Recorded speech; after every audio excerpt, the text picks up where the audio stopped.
السلام علیکم دوستو، آپ کو بہت بہت خوش آمدید۔ آج یہ جمعہ مبارک جمعہ 12 اگست کا، اور جشن آزادی کے لیے ہم تیاری کر رہے ہیں، اور میں بڑا خوش قسمت سمجھتا ہوں کہ آج چیئرمین عمران خان ہمارے ساتھ ہیں، اور ہمارا آج جو پینل بھی جو ہے وہ بڑا ایک انفلوئنس والا پینل ہے، جس کے اندر کلچرل پرسنالٹیز ہیں، جرنلسٹ ہیں، رائٹرز ہیں۔ سو وداؤٹ اینی فردر اڈو، میں پہلا جو ہے سوال خود خان صاحب، السلام علیکم خان صاحب۔ خان صاحب، یہ 75 سال انشاءاللہ پرسوں پاکستان کی انڈیپینڈنس کے بعد ہونے لگے ہیں۔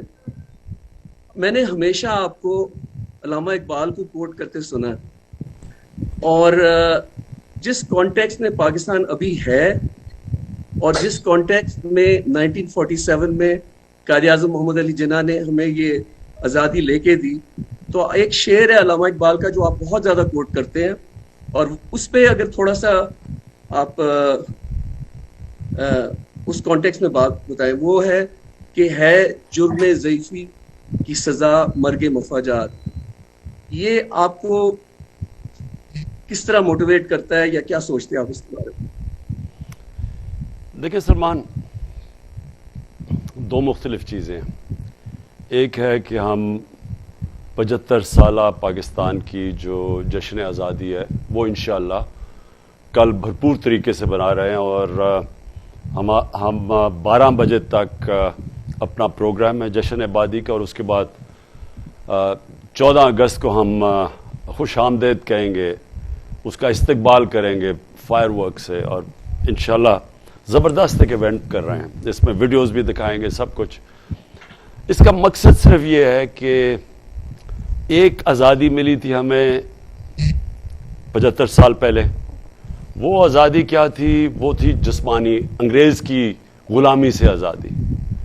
لیکن وہ جو حقیقی آزادی ہے اس کے لیے ابھی بھی ہمیں سفر طے کرنا ہے۔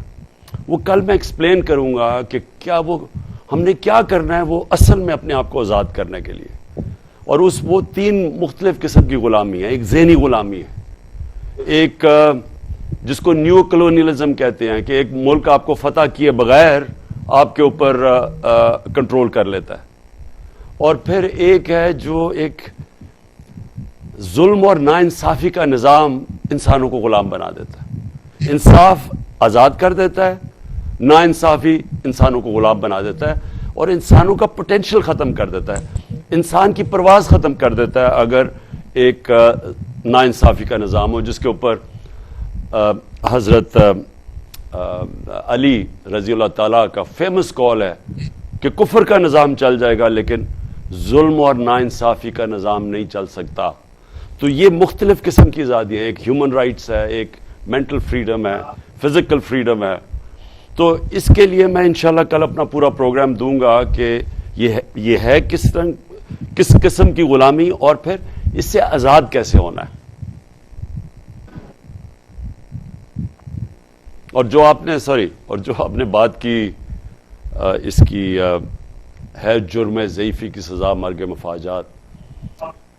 علامہ اقبال نے کہا ہے کہ جب سے دنیا بنی ہے تقدیر کے کاتب، وہ جو تقدیریں لکھتا ہے، اس نے تب سے یہ فتویٰ دیا ہوا ہے کہ بزدلی کی سزائی موت ہے۔ اور اس کا الٹا یہ ہے کہ قرآن کی آیت ہے کہ جو لوگ ایمان لے آئے میں ان کے خوف دور کر دیتا ہوں۔ تو جو خوف ہے وہ انسان کو بزدل بنا دیتا ہے، اور وہ کبھی بھی کسی انسان نے کوئی بڑا کام نہیں کیا جس نے اپنے خوف کے اوپر قابو نہ پایا ہو۔ جی میں اطہر کاظمی صاحب کی طرف جاؤں گا۔ اطہر، آپ اپنا سوال پوچھیں چیئرمین عمران خان سے۔ جی تھینک یو سلمان بھائی۔ خان صاحب، میرا جو آپ سے کوشچن ہے کہ لگتا اس طرح ہے کہ اس وقت آپ کو مکمل طور پہ کارنر کرنے کی پلاننگ ہو رہی ہے، ہو سکتا ہے کہ آپ کو نائل بھی قرار دے دیا جائے، اور جو نون لیگ والے دوستوں سے بات ہوتی ہے وہ بڑے کانفیڈنٹ ہیں کہ میاں صاحب بھی واپس آ جائیں گے۔ اب اس موقع کے اوپر آپ وے آؤٹ کیا دیکھ رہے ہیں؟ آپ کی جماعت یہاں سے آگے کس طرح نکلے گی؟ اس لیے لگتا ہے اس طرح ہے کہ آپ کو اب گیم سے آؤٹ کیا جائے گا، میاں صاحب کو لایا جائے گا، اور پھر کوئی کمپرومائز کروایا جائے گا۔ کیا آپ کوئی کمپرومائز کریں گے اگر آپ کو نااہل کیا جاتا ہے؟ اس کے اوپر آپ تھوڑا سا بتا دیجئے. اور خدا نہ خواستہ اگر آپ کی جماعت یہ سمجھتی ہے کہ آپ کو نااہل کیا جا رہا ہے تو پھر آپ لوگ انتخابات میں جائیں گے یا پھر بائیک آؤٹ کریں گے؟ اچھا سر، پہلے تو یہ میں انشاءاللہ کل اپنے جلسے میں اس کی تفصیل میں بات کروں گا. لیکن دیکھیں ہوا کیا ہے پاکستان میں. ایک بیرونی سازش تھی، بیرونی سازش کی وجہ سے رجیم چینج ہوئی، ہماری حکومت ہٹائی گئی. اور جنہوں نے یہ سازش کی تھی اندرونی اور بیرونی دونوں سازش کبھی کمپلیٹ نہیں ہوتی جب تک کہ ملک کے اندر میر جعفر اور میر صادق نہ ہو. میں لوگوں کو تاریخ کا بتاتا رہتا ہوں کہ ٹیپو سلطان کو بھی جب میر صادق چاہیے تھا انگریزوں کو ٹیپو سلطان کو گرانے کے لیے، اسی طرح سراج الدولہ کے لیے ان کو میر جعفر چاہیے تھا سراج الدولہ کو گرانے کے لیے. تو یہ اندرونی اور بیرونی سازش ہوتی ہے. تو یہ جب ہوا تو اس کے بعد انہوں نے یہ سمجھا کہ پارٹی اب ختم ہو جائے گی. مہنگائی تھی، یہ تھی، پروپیگنڈا اتنا زیادہ تھا. اگر آج مہنگائی دیکھیں تو تاریخی مہنگائی ہے.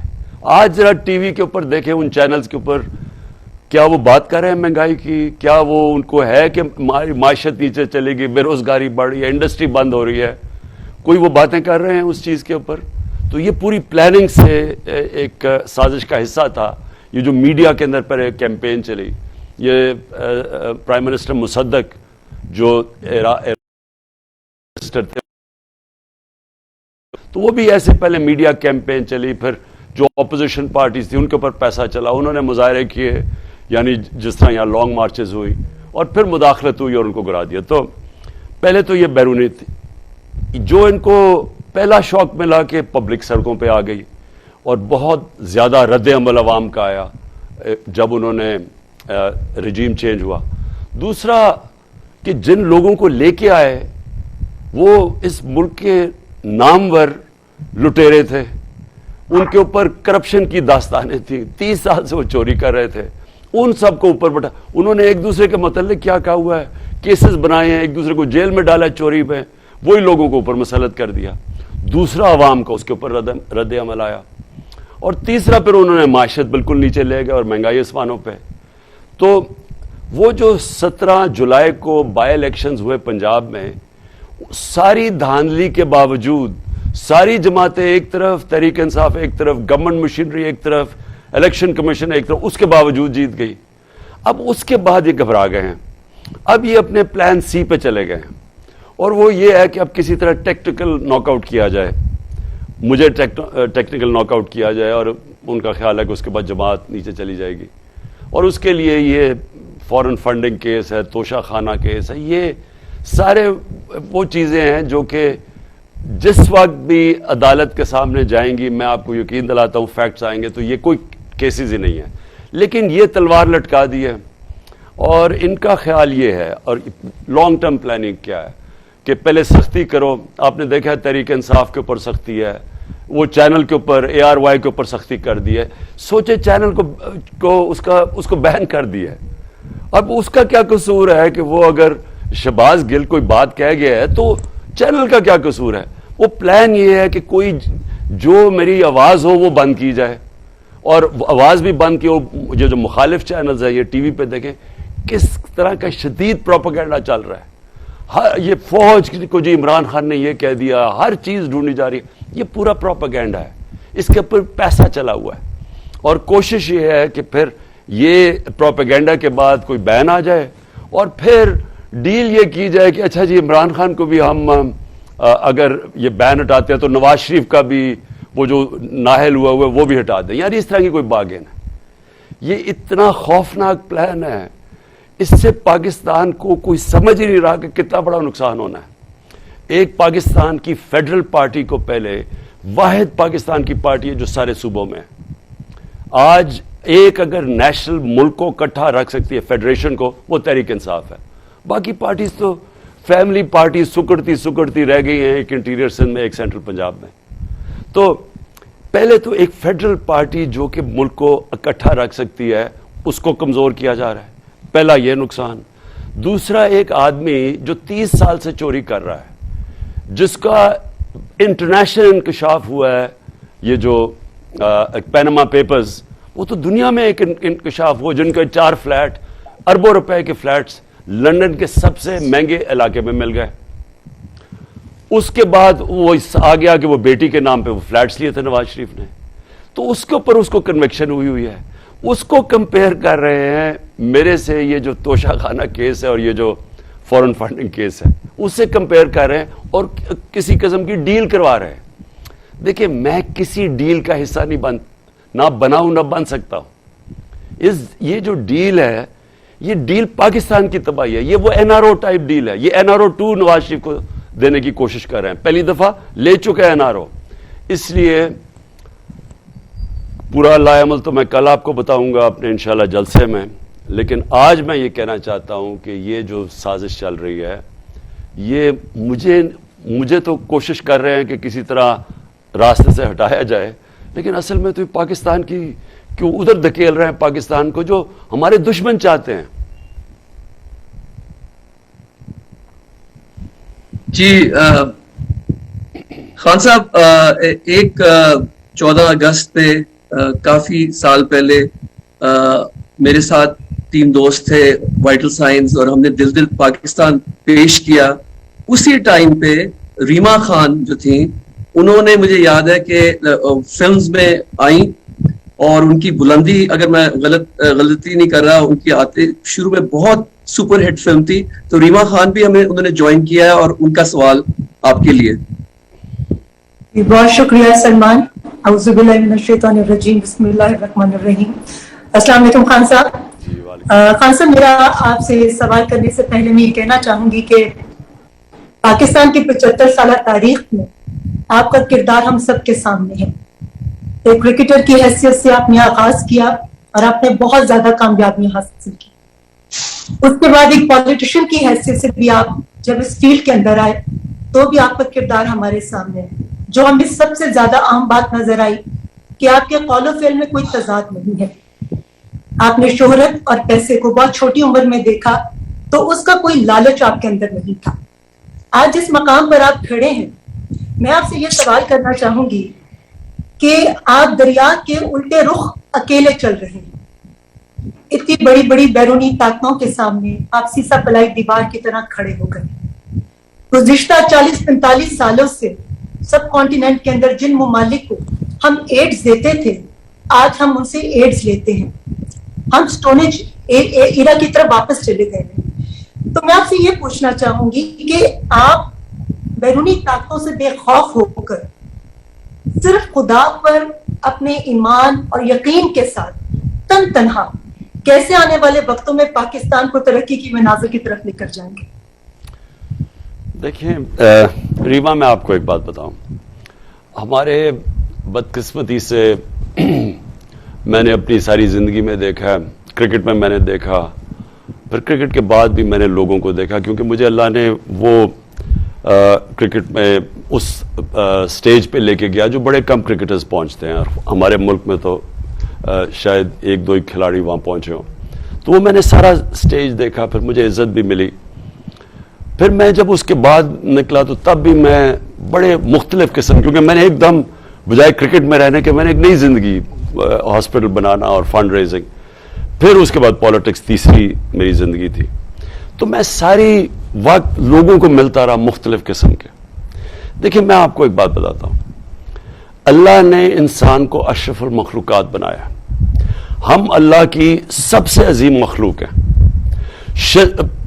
فرشتوں کو کہا کہ انسان کے سامنے جھکو، کیونکہ شیطان نے جب نہیں جھکا تو اللہ نے کہا تمہیں نہیں پتا میں نے کتنی صلاحیت دی ہے.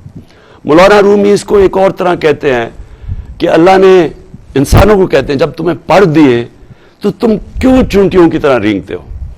کہنے کا مقصد یہ ہے کہ ہم سب میں اللہ نے بہت صلاحیتیں دی ہیں. ہمارے میں مسئلہ کیا آ جاتا ہے کہ ہم زمینی خداؤں کو، ہم بت پرستی لگ جاتے ہیں راستے میں. ہم خوف کا بت پوجا کرنا شروع کر دیتے ہیں کہ مجھے کوئی ذلیل کر دے گا، میں فیل ہو جاؤں گا، مجھے کوئی مار دے گا، مجھے میری رزق، میری نوکری چلی جائے گی. یہ سارے جو یہ خوف کا بت ہے یہ انسان کو روک دیتا ہے اپنی مقام پہ پہنچنے کے، اپنی خواب کے پیچھے. تو ہمارے نبی صلی اللہ علیہ وسلم جو ایک ہمیں اللہ کا حکم ہے کہ ان کی زندگی سے سیکھو، تو وہ بھی تو ایک ہم نے ان کی زندگی سے کیا سیکھا؟ وہ انسان جو صادق اور امین تھا 40 سال، وہ صرف 10 سال، جب 40 سال کے بعد ان کو نبوت ملی، 10 سال صرف 40 لوگ مسلمان ہوئے تھے، ہر قسم کی مشکل ان کو اٹھانی پڑی۔ تو اللہ نے ہمیں ان کی زندگی سے کیا سکھایا کہ انسان کے ہاتھ میں صرف انہوں نے نیت اور کوشش دی ہے۔ اللہ کا جب فیصلہ ہوتا تو جب 13 سال کے بعد وہ مدینہ کی ریاست سنبھالی تو دیکھتے دیکھتے انہوں نے دنیا کی تاریخ ہی بدل ڈالی۔ یعنی کسی انسان نے وہ نہیں کیا جو انہوں نے اس 10 سال میں کر کے، یعنی دنیا میں وہ انقلاب آیا جس کی کوئی مثال ہی نہیں ہے۔ تو ہمیں جب وہ اللہ کہتا ہے ان کی راستے پہ چلو، تو ان کا راستہ مشکل راستہ ہے، لیکن جن لوگوں کے پاس یہ قوت ہوتی ہے اپنے خوف کو قابو پانے کے اور اللہ میں ایمان رکھ کے اور لا الہ الا اللہ میں ماننے کی، کوئی نہیں ہے خدا اللہ کے سوا، وہی لوگ بڑے کام کرتے ہیں۔ تو اس لیے مجھے کوئی خوف ہی نہیں ہے، کیا ہوگا میں اپنی پوری کوشش کروں گا، کیا ہوگا میں فیل ہو جاؤں گا، لیکن میں اپنے ضمیر کو اس کا تو سودا نہیں کروں گا، اور آخر میں اپنے اللہ کو جواب دوں گا کہ میں نے کوشش پوری کی۔ اور یہی صرف وہ ہمارے سے ایکسپیکٹ کرتا ہے ہمارا اللہ۔ ہمیں آپ پر فخر ہے خان صاحب، خدا آپ کو سلامت رکھے اور آپ کے مقاصد میں آپ کو کامیابی عطا کرے۔ جی شکریہ ریما آپ کا سوال کا۔ خان صاحب آپ نے ابھی کلونیلزم کی بات کی اور فیشزم کی بات کی، تو جس طرح آپ کو پتہ لگا ہے کہ ARY پہ کتنا سخت رد عمل ہوا ہے، اور آج ابھی خبر آئی ہے کہ گورنمنٹ نے پھر NOC ان کا کینسل کر دیا ہے۔ تو ہمارے ساتھ چودھری غلام صاحب ہیں، میں ان کو دعوت دیتا ہوں آپ سے سوال کریں۔ چودھری صاحب،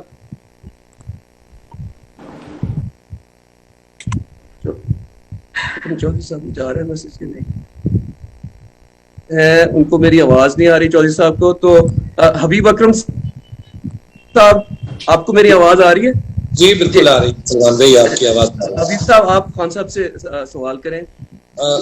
خان صاحب، آج بھی ہم میڈیا کے حوالے سے بات کر رہے ہیں کہ ایک ٹیلی ویژن چینل کی بندش کی باتیں ہو رہی ہیں، آپ کے چیف آف سٹاف کو کچھ کہنے پہ پکڑا گیا ہے، اور کسی بھی صحافی کے لیے اس سے زیادہ دکھ دینے والی بات نہیں ہوتی کہ کسی کو اس کے لفظوں پہ پکڑا جائے کہ وہ کسی رائے کا اظہار کر رہا ہو۔ بہرحال وہ ہمارے قانون اور دستور کے تابع رہ کے جو کچھ بھی ہے اس میں ظاہر ہے انہیں کچھ قانون کے دائرے کے اندر رہنا چاہیے تھا، یا وہ ہیں، اس کا فیصلہ عدالت کرے۔ خان صاحب، شکوہ بھی ہے آپ سے کچھ پرانا، اور آج کے حالات بھی ہیں جو شکوے پہ مجبور کرتے ہیں اور تھوڑی سی امید پہ بھی۔ آپ کے دور میں، دور حکومت میں بھی میڈیا پہ سختیاں آئی، اگرچہ کوئی چینل بند نہیں ہوا، لیکن کافی سختیاں آپ کی طرف سے بھی آئیں۔ اب کیا ہم توقع کریں کہ جب آپ کو دوبارہ اقتدار ملتا ہے تو آپ کی رائے میڈیا کے بارے میں مختلف ہوگی، اور آپ کا جو ایکشن ہے میڈیا کے بارے میں وہ زیادہ فرینڈلی ہوگا؟ ابھی میں سب سے پہلے تو ایک چیز واضح کر دوں کہ مجھے کبھی آزاد میڈیا سے خوف نہیں آیا۔ آزاد میڈیا سے کون ڈرتا ہے؟ اگر میں نے کوئی پیسے چوری کر رہا ہوں، میں کرپشن کر رہا ہوں، تو میری پوری کوشش ہوگی کہ یا ان کو پیسہ کھلاؤں، یا لفافے دوں، اور یا پھر ان کے اوپر سختی کروں۔ اور یہی وہ لوگ جن کو خوف تھا کرپشن کے کیسز جن کے اوپر تھے، اور آپ کو پتا ہے 30 سال سے کن کے اوپر یہ کیسز تھے، اور یا پھر میں قانون توڑوں، غیر قانونی چیزیں کروں، لوگوں کو پکڑ کے مارا ہوں، اسی طرح جو 3 بجے لوگوں کو گھر سے پکڑ لوں، تو تب مجھے ہوگا کہ میں میڈیا کو کنٹرول کروں۔ میں آپ کو یقین دلاتا ہوں کہ 3.5 سال میں مجھے کبھی میڈیا سے نہ خوف تھا کہ میرے کوئی کیس ایکسپوز کریں گے، نہ میں کوئی قانون توڑ رہا تھا۔ مجھے صرف ایک مسئلہ آتا تھا، فیک نیوز، اور فیک نیوز ملک کو نقصان پہنچاتا تھا، یا پھر فیک نیوز ایسا ہوتا تھا کہ جو ایک گورنمنٹ کی کریڈیبلٹی کو ہٹ کرتا تھا۔ مثلا میرے اوپر کوئی لگا دیا کہ جی میں نے انلیگل کام کیا ہے، میں پرائم منسٹر ہوں پاکستان کا، اور میں نے تب بھی میڈیا پہ نہیں کیا، میں نے جا کے عدالت میں کیس کیا، اور سوچیں as a prime minister 2 cases کیے، وہ بھی عدالت میں، مجھے بھی نہیں انصاف ملا۔ لیکن فیک نیوز کا مسئلہ ہمارا یہ تھا کہ مجھے کبھی نہیں بھولتا, ہم نے چائنا جانا تھا اور بڑا ضروری تھا کیونکہ ہمیں چائنا سے اس وقت سپورٹ چاہیے تھی, اپنے ریزروز ہمارے, ہم جب آئے تھے بینکرپٹ تھا ملک.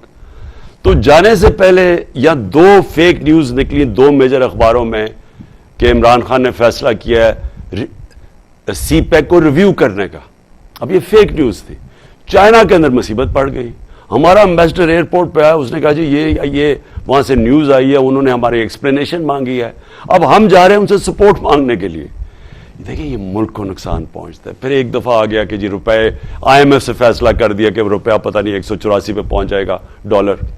وہ پہلے ہی ہمارے پاس ریزرو نہیں تھے, پینک. تو میں اس طرح کی فیک نیوز ساری دنیا کے اندر گورنمنٹ اس کے خلاف یا انڈیویجولز ایکشن لیتے ہیں, لاز ہوتے ہیں, پروٹیکٹ کرتے ہیں ساری دنیا میں. کیونکہ میں تو انگلینڈ جانتا ہوں, تو میں تو ایک لائبل کیس بھی لڑا ہوا ہوں, تو مجھے تو پتا ہے. لیکن میں کبھی بھی آزاد میڈیا سے نہیں ڈرا. یہ جو ہوا ہے ARY سے, یہ اس لیے نہیں ہوا کہ ARY نے کوئی غلطی کی ہے. کیونکہ اگر شہباز گل نے کوئی کہہ دیا اور اس میں ایک سینٹنس بالکل آبجیکشنیبل تھا کہ وہ نہیں کہنا چاہیے تھا اس کو, اس کے اوپر ARY کے اوپر کیسے ایکشن لے لیا, وہ نیوز ایڈیٹر کو کیسے رات کو اٹھا لیا. یہ ARY یہ اس کی وجہ سے نہیں کہ جو ARY نے کوئی غلطی کی ہے. ARY کو بند کیا جا رہا ہے صرف اس لیے کہ یہ جو کیمپین چلی ہے عمران خان کو ڈسکوالیفائی کرنے کی, کردار کشی کی, جو باقی لگے ہوئے ہیں چینلز, جو چینل میرا موقف پیش کرے گی اس کو باقیوں کو ڈرایا بھی ہے اور ARY کا منہ بند کیا. صرف یہ ہے, اس کے پیچھے اور کچھ نہیں ہے. اور آئندہ کے لیے خان صاحب, آئندہ کے لیے ہم توقع کرتے ہیں کہ آپ ہمارا جب اقتدار میں ہوں تو آپ میڈیا کے سب سے بڑے محافظ بنیں. لیکن حبیب, میں نے تو کبھی میڈیا کو اپوز نہیں کیا, کیونکہ میں تو میڈیا جانتا ہوں. جب میں نے شروع کی تھی پالیٹکس میں تو اکیلا تھا, تو مجھے تو صرف میری پارٹی بنی ہے میڈیا کے اوپر آ کے. اگر اور جنرل مشرف کا جب دور تھا, ہم نے پوری کوشش کی کہ میڈیا کو کھولو اور چینلز کو آنے دو, نہیں اس سے پہلے تو PTV ہوتا تھا کنٹرولڈ. تو میں تو اس کا بینیفیشری ہوں, میں تو کبھی میڈیا کے خلاف نہیں جا سکتا.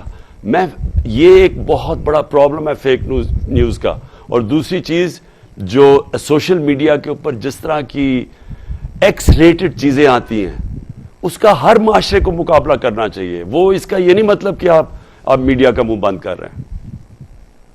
جی حبیب صاحب شکریہ آپ کا.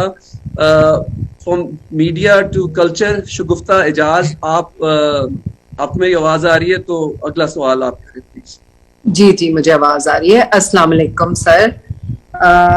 میں آپ کی پالیسیز کی, آپ کے ویوز کی ڈائی ہارڈ فین ہوں اور وقتاً فوقتاً اپنی آواز بھی اٹھاتی رہتی ہوں حق کے لیے.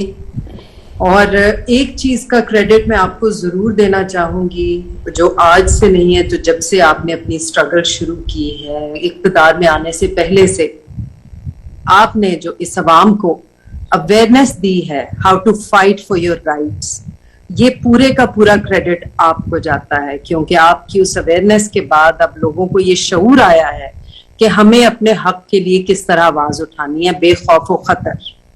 Now coming back to my question, میرا سوال آپ سے ذرا ڈفرینٹ ہے. آپ جانتے ہیں کہ پاکستان پولیٹیکلی تو کرائسس سے گزر ہی رہا ہے اور ڈفرینٹ چیلنجز کا سامنا ہے, لیکن ہمارے بلوچستان کے جو بہن بھائی ہیں اور وہاں کے جو لوگ ہیں وہ جن کرائسس سے گزرے اس نیچرل کلیمٹی کے بعد, تو اس کے لیے آپ کا یا پاکستان تحریک انصاف کے ممبرز کا کیا کردار رہا ہے؟ شگفتہ دیکھیں, یہ جو بلوچستان کے اندر ابھی فلڈز آئے ہیں, اس کی یہ ایک کا پنجاب گورنمنٹ جدھر تحریک انصاف کی گورنمنٹ ہے اس نے پورا اس کے اوپر کام کیا ہے. دوسرا کہ پختونخوا کی گورنمنٹ ہے, ان کا خیر ان کا اپنا بھی ساؤتھ کا جو ایریا تھا ادھر فلڈ آیا ہوا ہے. اور تیسری جو بلوچستان کی گورنمنٹ ہے وہ کوشش کر رہی ہے, اور پھر فیڈرل گورنمنٹ. دیکھیں پارٹی اس میں کچھ نہیں کر سکتی ہے. اتنا جو وہ اتنا ایکسٹینسو ہوا ہے, یعنی وہ جو ایریا ہے جو تیزی سے فلیش فلڈنگ ہوئی ہے, وہ ایریا اتنا بڑا ہے کہ اس کے اندر اگر آپ سمجھیں کہ ایک پولیٹیکل پارٹی کچھ کر سکتی ہے اس کے لیے مشکل ہے, گورنمنٹس کر سکتی ہیں.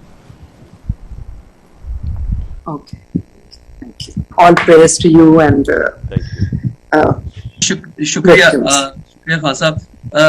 طارق متین صاحب آپ بیٹھے ہوئے ہیں کافی دیر سے پہلے, تو آپ کا سوال جاتا ہے, پوچھیے. خان صاحب السلام علیکم. آپ کو اور پورے پاکستان کو جو 75واں یوم آزادی ہے یہ مبارک. سوال میرا یہ ہے کہ یہ جو آپ کی حکومت کے گرانے والے ہیں, ان تمام لوگوں نے یہ کہا ایک سے زائد بار آن ریکارڈ کہ نومبر میں جو تبدیلی آنی تھی, اس تبدیلی کے نتیجے میں ہم سب کو لٹکا دیا جاتا, ہماری ایسی کی تیسی ہو جاتی. ان سے جب اس تبدیلی پر اور ان دنوں میں جب سول ملٹری لیڈرشپ ریلیشن شپ جو ہے یہ بہت زیادہ ڈسکس ہو رہا ہے, تو اس وقت ان سے بار بار بات ہو رہی ہے کہ کیا ایکسٹینشن ایک اور پروبیبل ہے, انڈر کنسیڈریشن ہے. تو یہ لوگ کہتے ہیں نہیں, اس پر ہم ابھی بات نہیں کرنا چاہتے. مجھے حیرت ہوتی ہے کیونکہ ادارے میں اتنی صلاحیت ہے کہ کوئی گیپ پیدا نہیں ہوگا قیادت کا, تو ان کو جواب دینا چاہیے. میرا آپ سے سوال ہے کہ آپ کی رائے میں کیا ایک عدد ایکسٹینشن اور ہونی چاہیے؟ دیکھیے, ایک ہمیں چیز سمجھنی چاہیے. یہ اس وقت پوری کیمپین چلائی ہوئی ہے کہ تحریک انصاف کو جس طرح فوج سے لڑانے کی کوشش کی جا رہی ہے, اور میں پھر سے کہتا ہوں یہ بڑی خطرناک کیمپین ہے, اور یہ ہمارے دشمنوں کو سوٹ کرتی ہے کیمپین. جب میری گورنمنٹ تھی تو آپ اگر ہندوستان میں اخبار پڑھیں اور جو مغربی اخبار پڑھیں جو کہ ہمارے خیر خواہ نہیں ہیں, وہ مضبوط پاکستان نہیں چاہتے. وہ کیا کیمپین کر رہے تھے کہ جی عمران خان فوج کا پتلا ہے.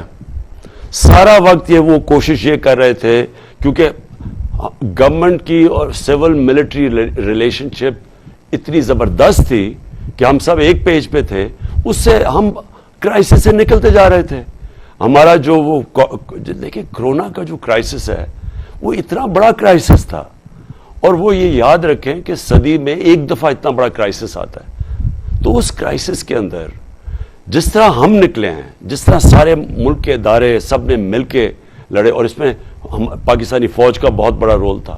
انہوں نے تو وہاں باہر جو ہمارے دشمن تھے ان کو یہ چیز پسند نہیں آ رہی تھی, تو بار بار بھڑکاتے تھے کہ جی عمران خان تو پتلا ہے فوج کا, وہ تو جو کہتی ہے فوج کہتی ہے.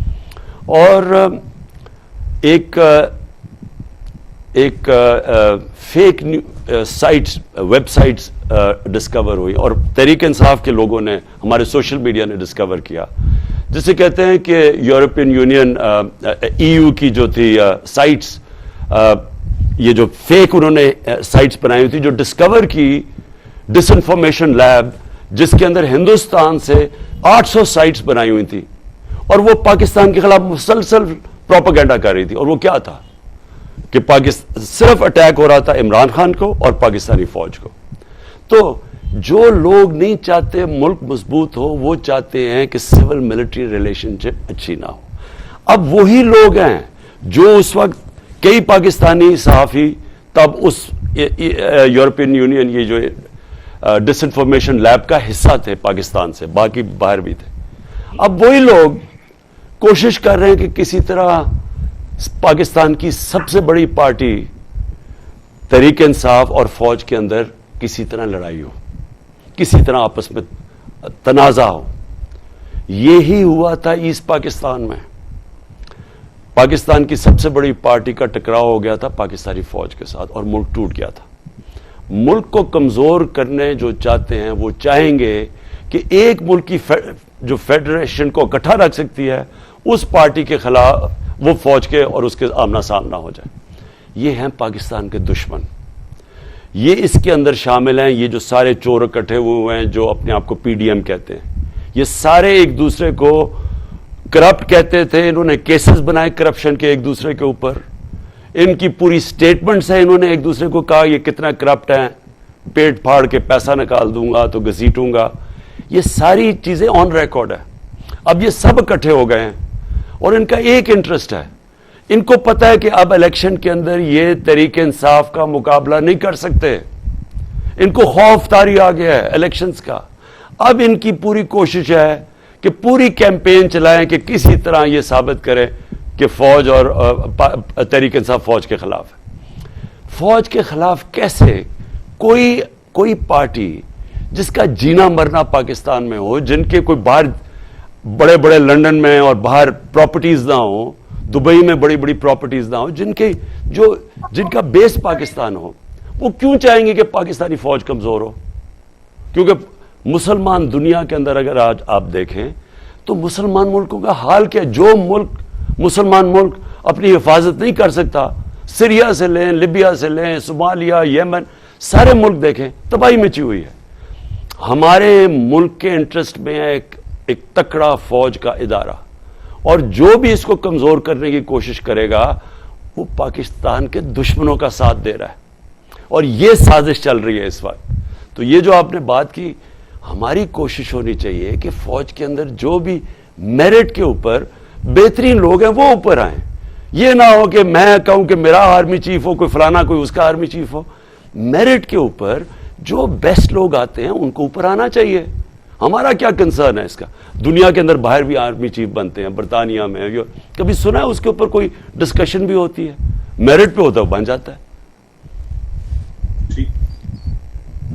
شکریہ خان صاحب. خان صاحب، آپ نے پچھلے 26 سال میں یہ جو شعور ہے پورے پاکستان میں، اور خاص کر کے جو آرٹس اینڈ کلچر کمیونٹی ہے، وہ کم لوگ ہیں جو سامنے آتے ہیں، لیکن ان میں بھی بہت زیادہ ایک بیداری ہے، ایک شعور ہے. میں فیصل قریشی کو انوائٹ کرتا ہوں کہ آپ سوال پوچھیں چیئرمین عمران خان صاحب. السلام علیکم سر، آئی ہوپ آپ ٹھیک ٹھاک ہوں گے، اور ہمیشہ سے آپ کے ساتھ ہمارا ساتھ رہا ہے، دعائیں رہی ہیں، اللہ پاک آپ کو پھر کامیاب کرے، اور وی آر ویری ہوپ فل، اور ہمیشہ ہم آپ کے ساتھ ہی ہیں. سوال تھوڑا سا عوامی ہے اور بہت چھوٹی سی بات تھی. ہم آئے دن پڑھتے ہیں، دیکھتے ہیں سوشل میڈیا پہ بھی، نیوز میں بھی، جب عدالت کی طرف سے کوئی فیصلہ آتا ہے تو لوگ جس طرح سے شور مچاتے ہیں کہ عدالتوں کے فیصلے صحیح نہیں ہو رہے، اور یہ عدالتیں صحیح نہیں کر رہی ہیں، یہ کیا چل رہا ہے سارا کچھ. تو جو عام آدمی ہے اس کے ذہن پہ جو اثر پڑتا ہے، اس کو بھی یہ احساس ہوتا ہے کہ شاید اگر اتنے بڑے بڑے جو لوگ ہیں، I am not talking about Tehreek Insaf, کیونکہ تحریک انصاف کی ہمیشہ سے یہی کوشش رہی ہے کہ انصاف پسند ہی رہے، لیکن میں جنرل بات کر رہا ہوں. تو وہ جو عام انسان ہیں، جو عام لوگ ہیں، ان کا یہ پرسیپشن بنتا جا رہا ہے کہ شاید عدالتوں میں صحیح فیصلے نہیں ہو رہے. اس پہ اکثر کبھی بات ہوتی ہے تو لوگ ناراض بھی بہت ہوتے ہیں، لیکن میں چاہتا ہوں کہ اس کے بارے میں آپ بھی تھوڑی سی روشنی ڈالیں. دیکھیے، پہلے تو فیصل، کیا ہماری عدالتوں کی اور ہمارا جو جسٹس سسٹم ہے اس کو بہتر ہونا چاہیے، اس میں اصلاحات ہونی چاہیے؟ بالکل ہونی چاہیے. دیکھیں، کوئی بھی جو مہذب معاشرہ ہے نا، جب تک آپ کے معاشرے کے اندر آپ کی کوالٹی کی جوڈیشری نہیں ہوگی، وہاں انویسٹمنٹ بھی نہیں آتی. دیکھیں، جو انویسٹر آتا ہے نا، اور خاص طور پہ جو سب سے بڑا پاکستان میں جو اس ملک کو اٹھا سکتا ہے وہ ہے اوورسیز پاکستانی. میں اوورسیز پاکستانیز کو اچھی طرح جانتا ہوں. کبھی ان سے پوچھیں کہ وہ کیوں نہیں پاکستان میں پیسہ انویسٹ کرتے؟ وہ دبئی میں کر دیتے ہیں، کہیں ملیشیا میں کر دیتے ہیں، کہیں بنگلہ دیش میں بھی چلے گئے، پاکستان میں کیوں نہیں کرتے؟ وہ سب سے بڑی ایک چیز آپ کو بتائیں گے کہ ان کو کانٹریکٹ انفورسمنٹ کے اوپر اعتماد ہی نہیں ہے، کہ اگر ان کا کانٹریکٹ ہو اور وہ کوئی رینیگ کر جائے تو ان کا پیسہ ڈوب جائے گا. تو ان کو یہ جو ہمارا جسٹس سسٹم ہے، اس کی امپروومنٹ ہمیں چاہیے اگر ہم نے ملک کو اٹھانا ہے. اور یہ کہیں بھی آپ چلے جائیں، رول آف لا جتنا زیادہ ہوگا اتنی زیادہ انویسٹمنٹ آئے گی اس ملک میں. یہ دنیا اٹھا کے دیکھ لیں کہ آپ کے ملک میں ریسورسز ہوں گے بھی نہیں زیادہ، اثاثے بھی نہیں زیادہ ہوں گے ملک کے اندر، لیکن خوشحال ہوگا ملک، کیونکہ ان کا جسٹس سسٹم کام کر رہا ہے. ایک بڑی اچھی سیئنگ ہے ونسٹن چرچل کی، کہ جب وہ پورا حملہ ہو رہا تھا، ہٹلر کی فوجوں کا یورپ فتح کر لیا تھا، جب برطانیہ کو خوف آ گیا تھا کہ کیا ہم بچیں گے بھی یا نہیں، بمباری ہو رہی تھی، تو لوگوں نے جب چرچل سے پوچھا کہ کیا ہم بچ جائیں گے، تو اس نے جواب دیا، کیا ہماری عدالتیں انصاف دے رہی ہیں؟ انہوں نے کہا دے رہی ہیں. کہتا پھر کوئی طاقت ہمیں نہیں ختم کر سکتی. تو یہ یاد رکھیں، جو جسٹس سسٹم ہے نا، وہ ہے corner stone of a civilised society. اب آ جائیں کہ لوگ مانتے نہیں ہیں فیصلے.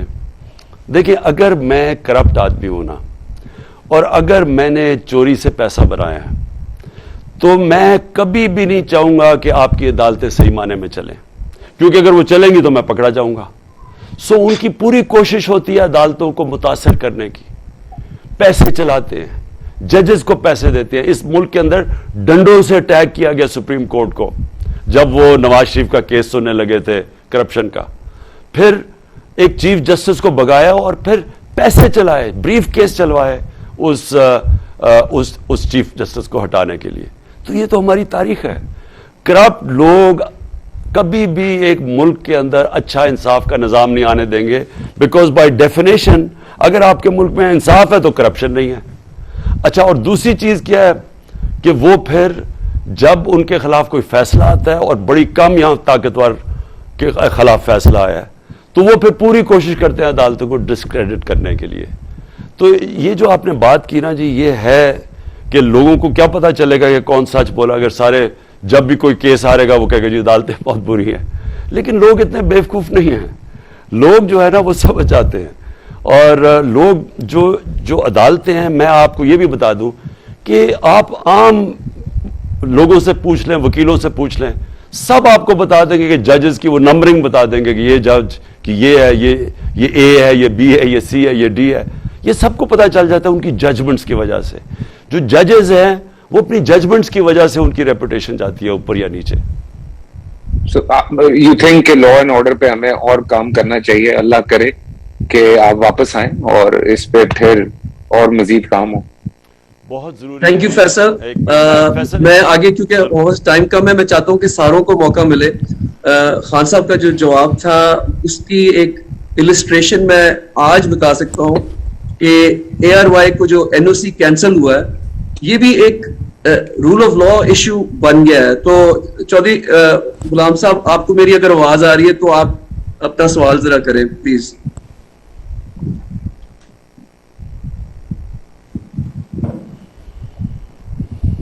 میں آپ کو انمیوٹ کر دیں, چودھری صاحب انمیوٹ کر دیں. آگے آواز. جی جی.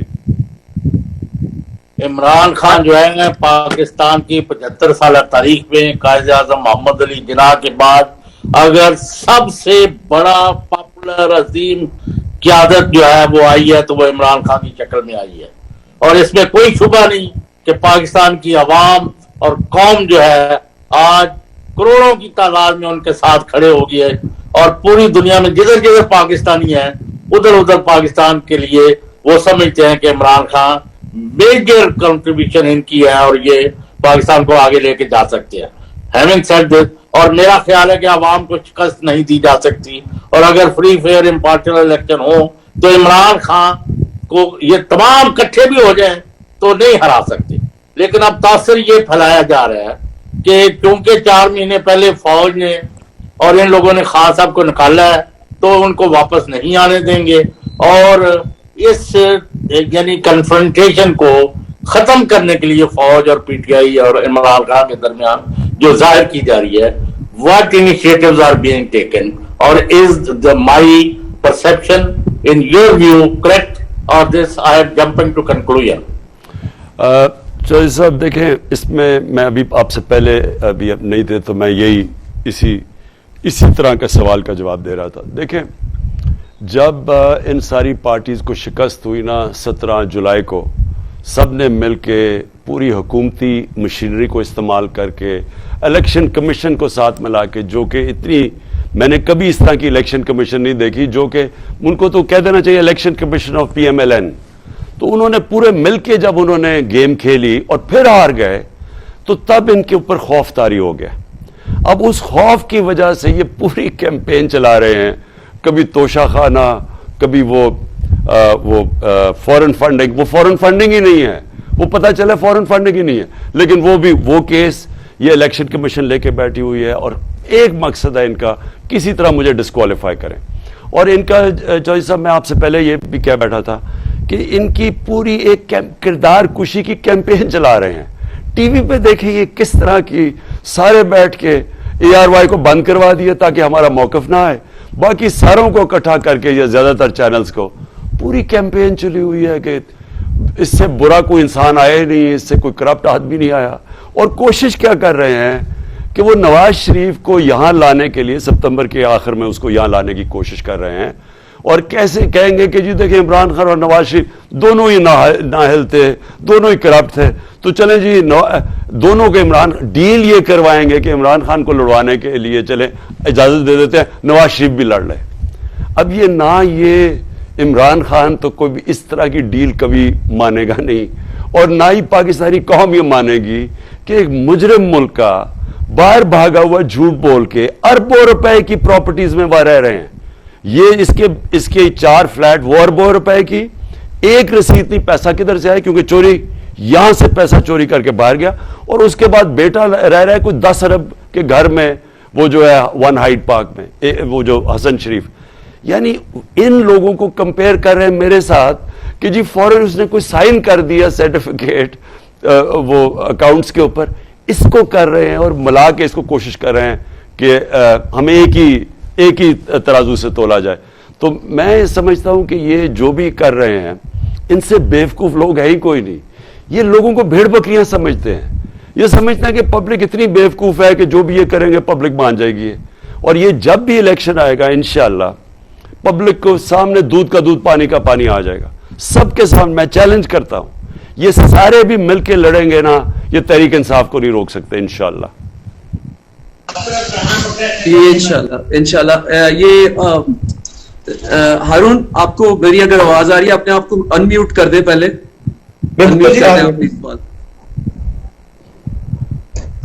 جی السلام علیکم خان صاحب.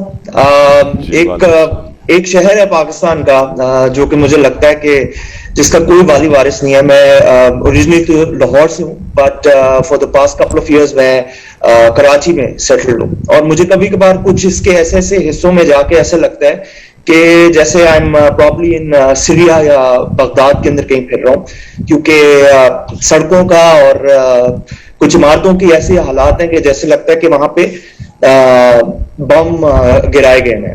تو پلیز کچھ بتائیں کہ how do we intend to fix Karachi, and what's the plan for Sindh, especially for Sindh, because I think that's the only way out for Karachi right now.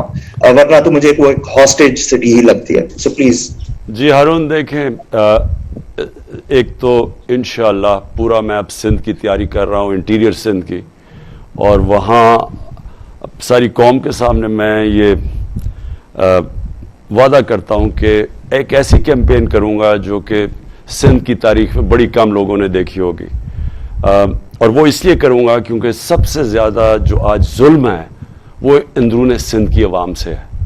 جتنا وہاں ان کو جیسے رکھا جاتا ہے, نہ ان کے حقوق ہیں, جو پیسہ ان کے اوپر خرچ ہونا ہوتا ہے وہ چوری کر کے باہر لے جاتے ہیں.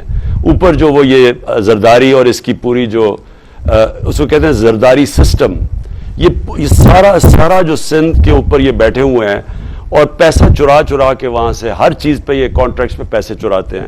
یہ سب کو پتہ ہے. یہ جو میں باتیں کہہ رہا ہوں آپ کسی سندھی سے جا کے پوچھ لیں کہ وہ آپ کو زرداری سسٹم بتا دے گا. سب کو پتہ ہے کیا ہو رہا ہے. وہ پیسے چوری کر کے ہر چیز پہ پیسہ چوری کرتے ہیں. تو یہ جو اندرون سندھ کے لوگ ہیں وہ سب سے ڈپرائیوڈ ہیں. اور کراچی کولیٹرل ڈیمیج ہے. کراچی کا کیا مسئلہ ہے, اندرون سندھ سے ووٹ لیتے ہیں اور وہ جب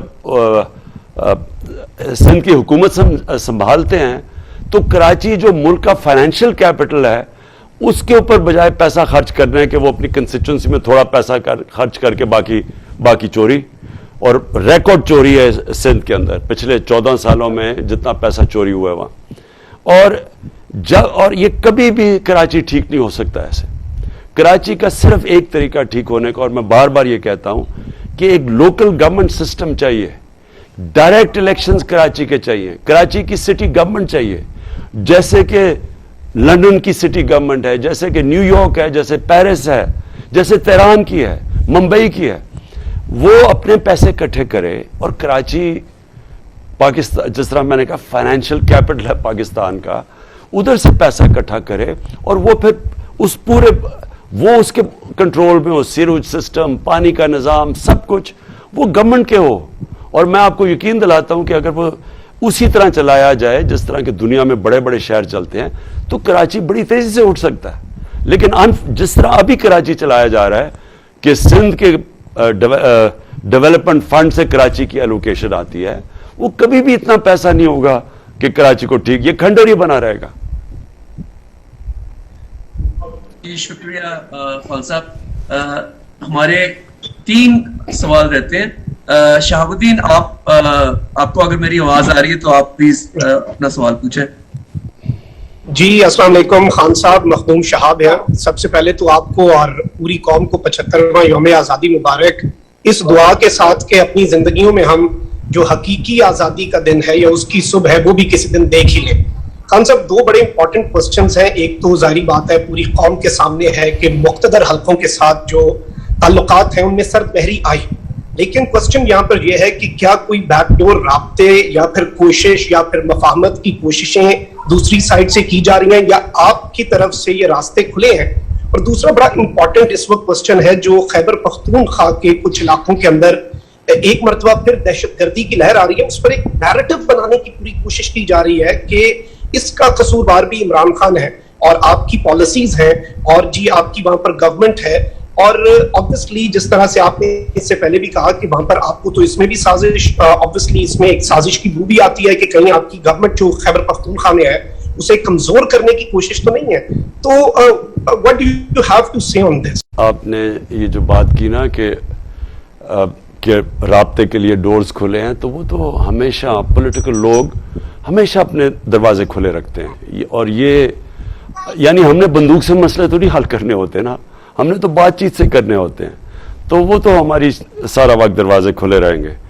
جو یہ پی ڈی ایم ہے اس سے ہم بات چیت کرنے کے لیے تیار ہیں، لیکن صرف تب جب ایک الیکشن کی ایک ڈیٹ اناؤنس کریں اور یہ جب اسمبلی ڈیزالو کب کرتے ہیں، ہم اس کے بعد ہر قسم کی بات چیت کرنے کے لیے تیار ہیں. اب آ گیا خیبر پختونخوا. یہ ایک مسئلہ ہے جو بگڑ سکتا ہے. دیکھیں میں پہلے آپ کو بتاؤں کہ یہ ساری جو اس ملک میں تو کوئی ملیٹنٹ طالبان تھے ہی نہیں. آپ کو میں تاریخ بتا دوں کہ ہم نے امریکہ کی جنگ میں شرکت کی اور ہمیں دھمکی ملی امریکہ سے، اور ہماری لیڈرشپ کے پاس وہ دم نہیں تھا کہ اپنے ملک کے مفادات کے لیے ریزسٹ کریں، کیونکہ دھمکیاں تو ملتی رہتی ہیں ملکوں سے، لیکن ایک قوم اپنے ملک کے مفادات پہلے رکھتی ہے. ہم نے ان کی جنگ میں شامل ہو گئے اور اپنے لوگوں کے مفادات نہیں دیکھے.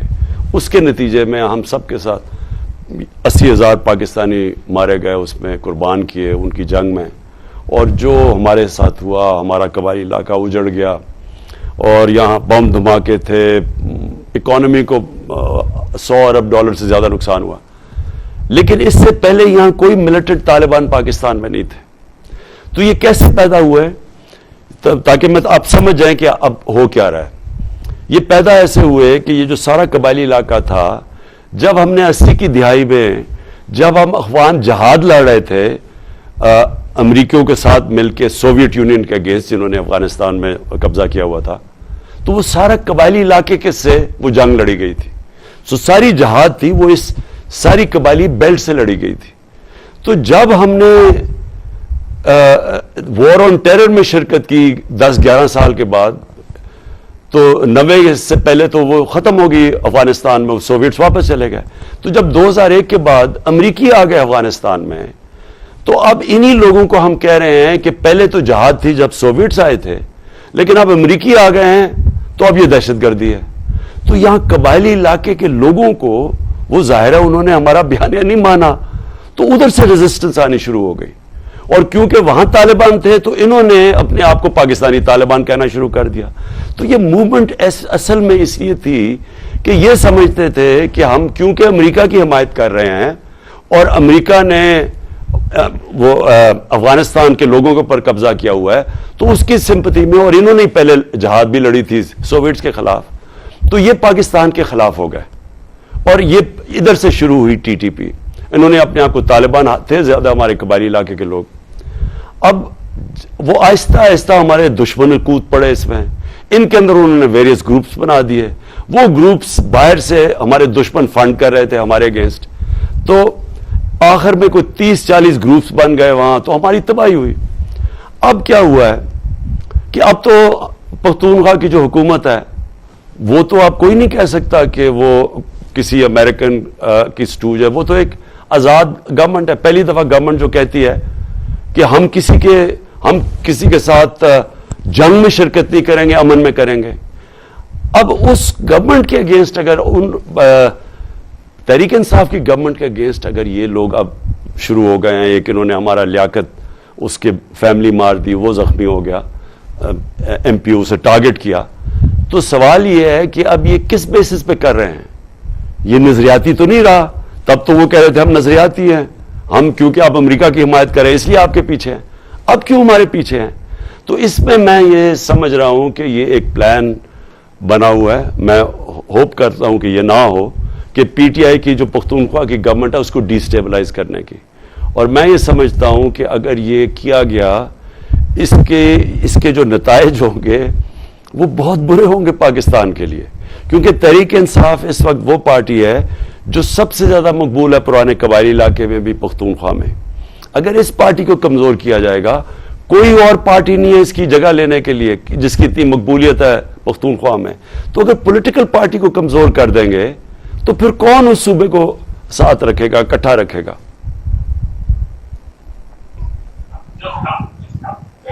جی شکریہ خان صاحب.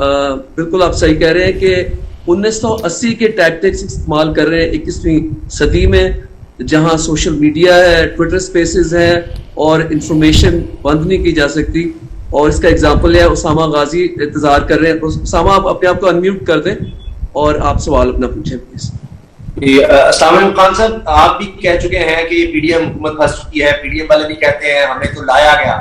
تو اب وہ آفر بھی کرتے ہیں کہ جی پہلے آپ کے پی اور پنجاب کی اسمبلیاں تحلیل کر دیں تو ہم جنرل الیکشن کا وعدہ کرتے ہیں. تو آپ کو یہ ٹریپ لگتا ہے یا آپ اس بارے میں سوچ رہے ہیں؟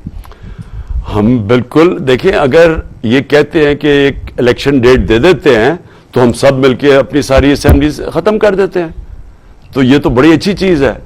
لیکن یہ ابھی تک تو ہمیں کوئی انڈیکیشن نہیں ہے. دیکھیں ان کے اندر سے مکس سگنلز آ رہے ہیں. یہ پی ڈی ایم ایک وہ لوگوں کا اکٹھے ہوئے ہیں جن کے کوئی انٹرسٹ ہی مختلف ہیں.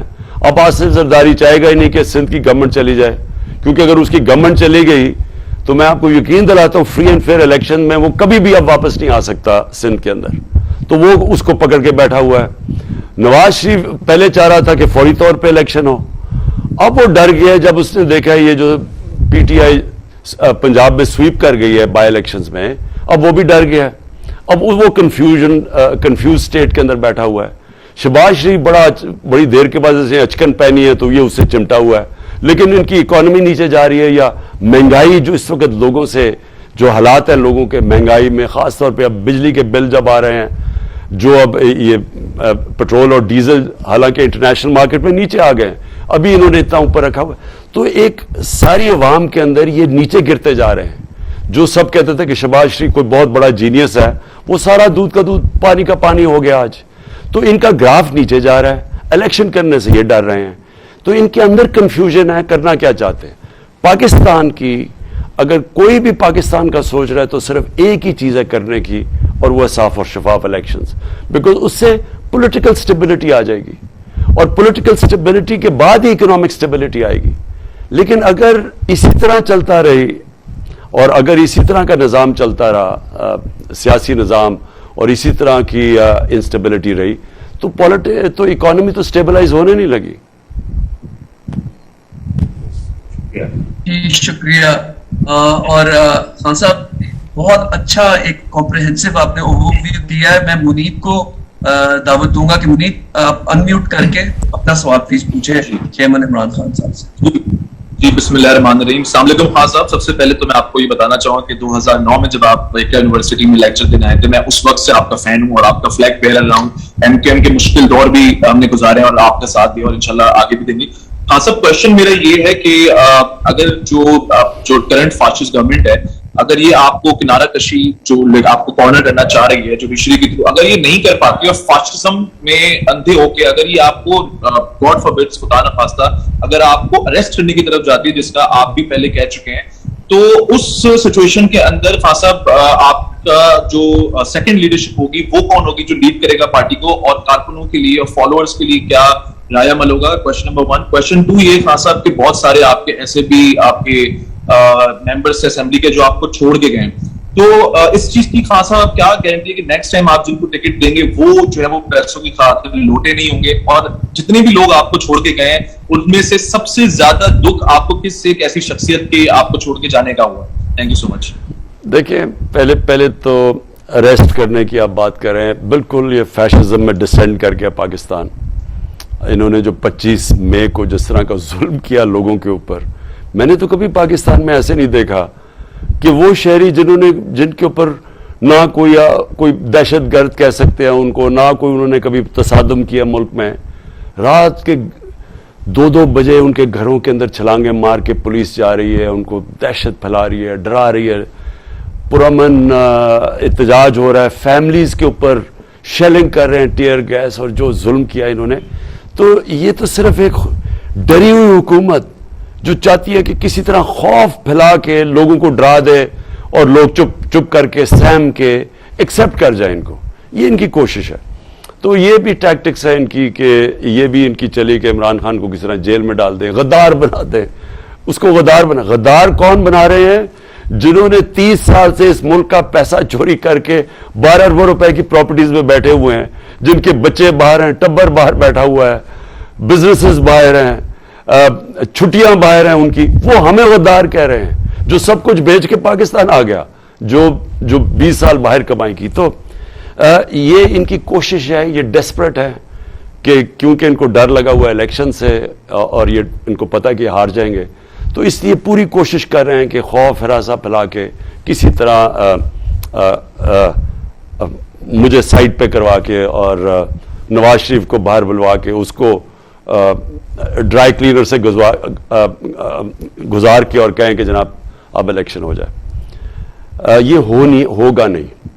یہ جتنا یہ کریں گے عوام کے اندر اس کا رد عمل بڑھتا جائے گا. یہ ریلائز نہیں کرتے کہ آپ ARY کو دبا بھی دیں تو سوشل میڈیا کو تو کوئی بھی روک نہیں سکتا.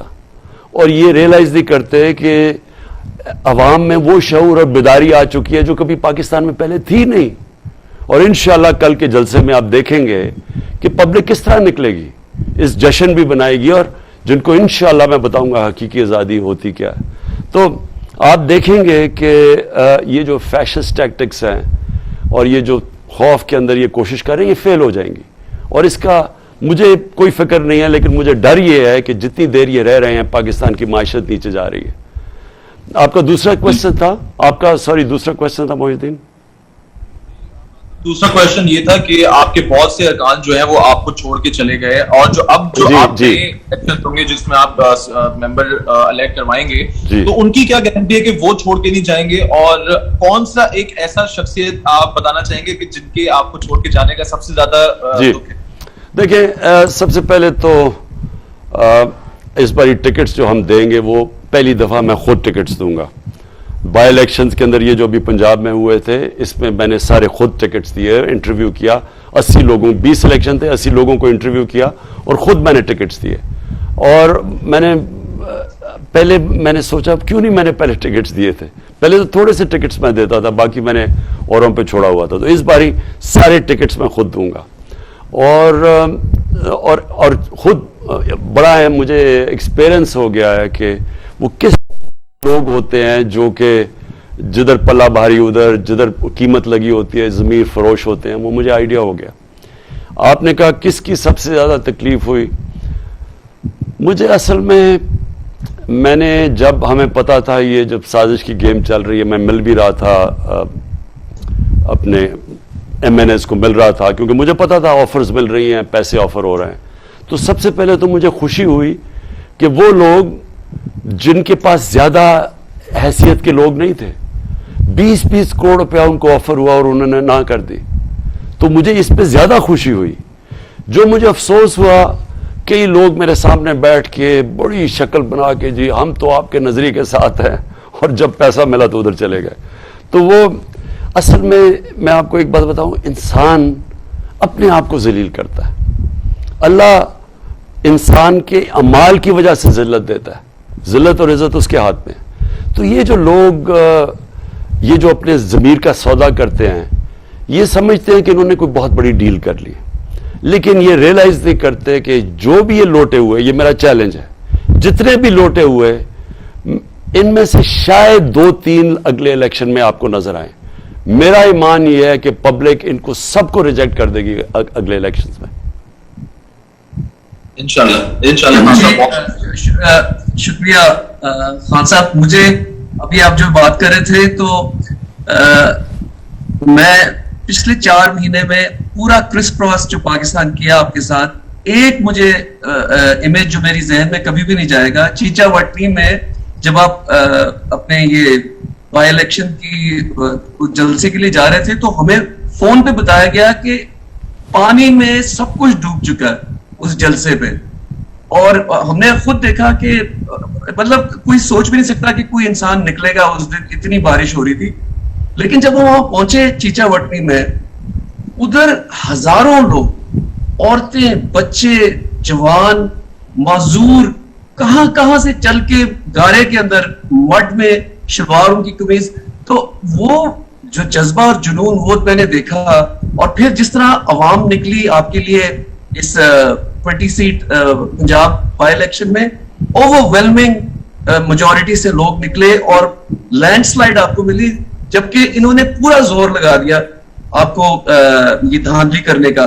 تو میں آخر میں یہ اپنے پینل کا شکریہ ادا بھی کہتا ہوں اور آپ سے لیکن یہ سوال پوچھتا ہوں کہ قائد اعظم نے 40 سال جدوجہد کی, اور آپ نے مجھے خود کہا کہ ان کو نہیں پتا تھا کہ پاکستان حاصل ہوگا یا نہیں ہوگا.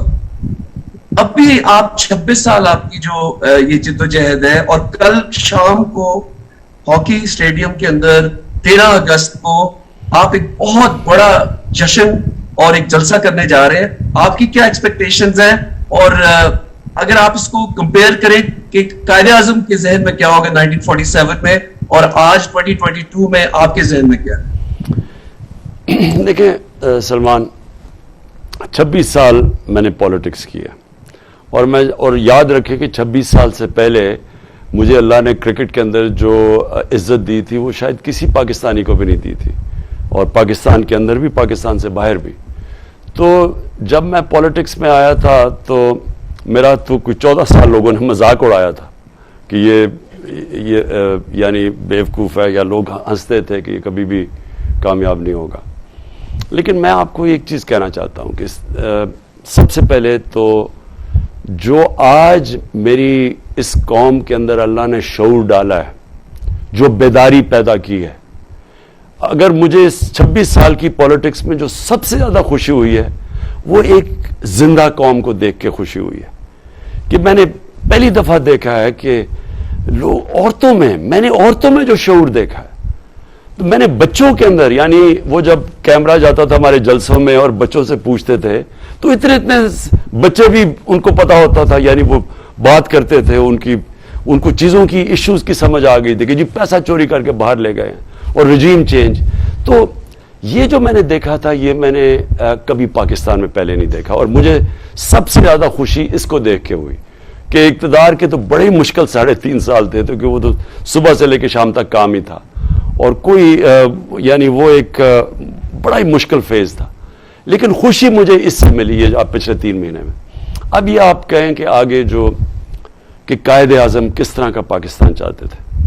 میں کل قائد اعظم کی ایک ان کی جو اسپیچ ہے اس کا ایکسرپٹ بھی سناؤں گا لوگوں کو کہ کیا یہ وجہ تھی. 40 سال انہوں نے ایک آزادی کے لیے جدوجہد کی. پہلے کوشش کی ہندو مسلم یونٹی کے ایمبیسڈر بن کے کہ ہم انگریزوں کے خلاف مل کے آزاد کریں, اور پھر جب پتہ چلا کہ وہ جو کانگریس کے لوگ تھے وہ ہندوؤں کے لیے آزادی چاہ رہے تھے, وہ مسلمانوں کے لیے نہیں چاہ رہے تھے, تو تب قائد اعظم پھر مسلم لیگ کی طرف گئے اور ان کو ریئلائز کیا کہ یہ جو نریندر موڈی کا ہندوستان ہے اس میں تو مسلمان 2nd کلاس سٹیزن ہے. تو قائد اعظم نے تب بھی کہہ دیا تھا, تو وہ میں کوٹ بھی دکھاؤں گا.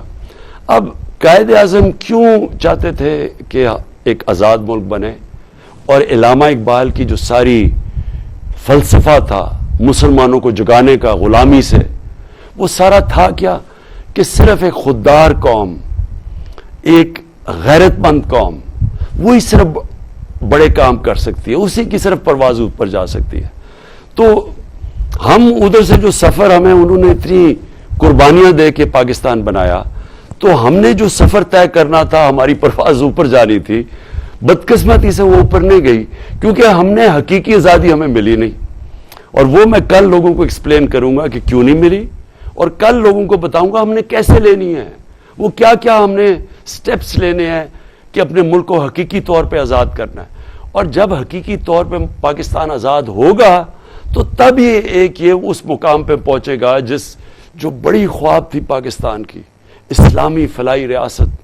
ایک اس کے لیے جو علامہ اقبال نے کیا کیا انہوں نے اس کے اوپر نہیں لکھا کہ وہ کیا وہ ریاست کیسی ہونی چاہیے, وہ ساری تھی نبی صلی اللہ علیہ وسلم کی مدینہ کے ریاست کے اصولوں کے اوپر. لوگ کہتے ہیں جی وہ تو 14 سال 15 سال 100 سال پہلے کی آپ باتیں کر رہے ہیں. وہ اصول آج اتنے ہی ریلیونٹ ہیں جتنے تب, اور ہمیشہ رہیں گے ریلیونٹ, جن اصولوں کے اوپر انہوں نے بیس کی تھی, جس کی وجہ سے مسلمانوں نے دنیا کی امامت کی تھی. تو جب اللہ قرآن میں ہمیں بار بار کہتا ہے کہ ان کی نبی صلی اللہ علیہ وسلم کی سنت پہ چلو, ان کی زندگی سے سیکھو, تو وہ یہ ہمیں کہہ رہے ہیں کہ اگر آپ ان کی جو سنت تھی مدینہ کی ریاست, اس کے بیسس پہ, ان پرنسپلز کے اوپر پاکستان کو کھڑا کرو گے تو تب اس کی پرواز اوپر ہوگی. بدقسمتی سے بجائے اس راستے پہ جانے کے جدھر جانا چاہیے تھا آج سے 75 سال پہلے, ہم دوسرے راستے پہ نکل گئے, جس کی وجہ سے آج ہمارے حالات برے ہیں. جی بہت بہت شکریہ عمران خان صاحب.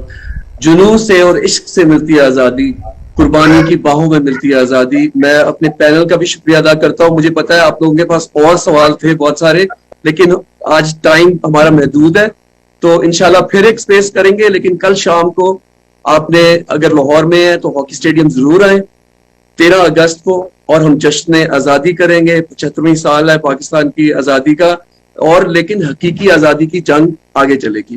شکریہ.